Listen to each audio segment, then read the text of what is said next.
Today we're going to prepare roasted tomato quesadillas with a roast tomato salsa. So let's get started. Here I have two types of tomatoes. From Nature Sweet, I have the Glory tomatoes and the SunBursts tomatoes. Both of these I cut in half crosswise so that when I roast them in the oven, they'll dry out a little bit quicker and concentrate their juices and flavors. So a little bit of olive oil, just enough to coat, doesn't need to be much. Helps them to stop from sticking on the rack when we roast them in the oven. Some black pepper that's been freshly ground, and some kosher salt. We'll toss those ingredients together. I've prepared a baking sheet with a cooling rack, and we'll put these tomatoes directly on the cooling rack, and we'll spread them out into one layer so that they dry out nice and evenly in the oven. I've set my oven for 250 degrees Fahrenheit, and these will roast slowly for between 2 and 2.5 hours until they're nicely concentrated. The most important thing is the flavors. The sugars and the tartness of these tomatoes have greatly concentrated, so they're going to deliver a real burst of flavor. We're going to use some of these tomatoes in both the salsa and in the quesadilla. So let's turn our attention to the salsa here for a minute. For this particular recipe, we have white onions that have been peeled and cut into thick slabs, about 3/4 of an inch thick. I have some jalapeno peppers that have been left whole and are just being charred in this pan. And I've also got some garlic cloves that have not been peeled, but that we've charred actually in their skins. And I'm just using a saute pan over a medium-low heat, but I've taken the precaution of lining it with a piece of aluminum foil first to help me clean up afterwards, because it can be kind of difficult to get the pan clean once we've done this charring action. So that's all the aluminum foil is for. So the steps to making the salsa are pretty simple and straightforward. What we do need to do is we need to start with some onion. Now the onion, because it's been caramelized in the pan, will be quite sweet, so we can go ahead and put that in. The jalapeno pepper here, now we want this char on the outside, so don't discard that char. We want that. What we will do is we'll go ahead and we'll cut the stem end off, and we can discard that. We don't really need that. And then the pepper itself is now fairly soft because it's been roasting in that pan, I would say for a good 10 minutes until it softens up. The garlic itself should slip quite easily out of its papery husk. Put that into the food processor together with those ingredients. We'll start by chopping up these ingredients. Otherwise, these tomatoes may sort of disappear in the mix. So let's start with some salt and some pepper and the sort of hard roasted ingredients, shall we say, in the food processor. Turn that on.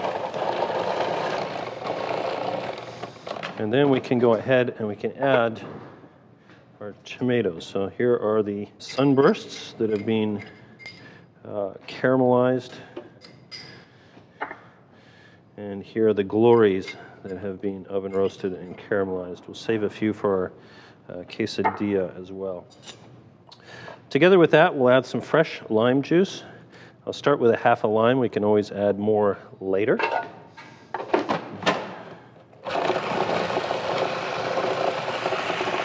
So there's a good consistency for our roasted tomato salsa. And that's part and parcel because of the fact that we took the time to oven dry those tomatoes. Had we not done that, this salsa would be a lot looser. So this has a nice consistency to me. So for the quesadilla, we have our cheddar cheese, our chicken, and our roasted tomatoes. And I also have some flour tortillas. I'll begin by turning on the stove to a medium heat, and I'll take a saute pan that's large enough to hold one of these tortillas. Okay, so I've chosen the pan carefully, and we'll put a little bit of oil. I like to use olive oil, but if you don't want to use olive oil, you could use another neutral flavored oil. Don't need much, just enough here to stop the quesadilla from sticking to the bottom of the pan. And we can go ahead and add the ingredients here. Now, we're actually going to fold this in half. So I'm only going to put the ingredients on half the quesadilla. So I have some cheese.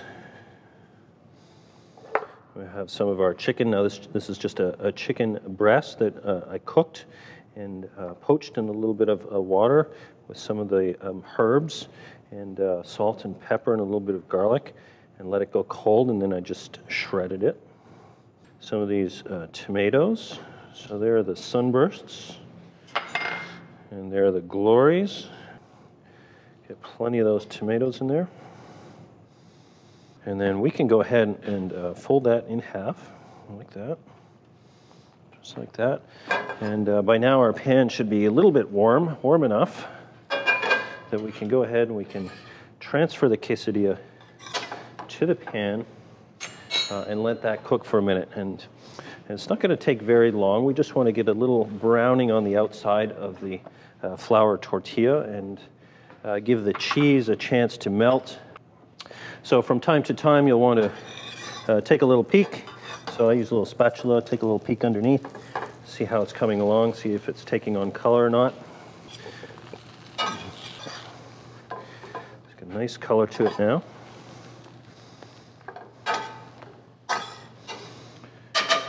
If you put the right amount of oil in the pan, like I think we've done here, there isn't really any left. Now that we're finished cooking this, there isn't really any residual oil left in the pan. So that's a good sign as well.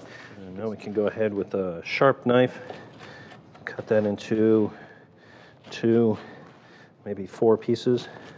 And you can see in there, you can see those beautiful oven roasted tomatoes. So there's our oven roasted tomatoes featured in a chicken and cheese quesadilla and a roasted tomato salsa. I think you'll find that is quite a delicious combination.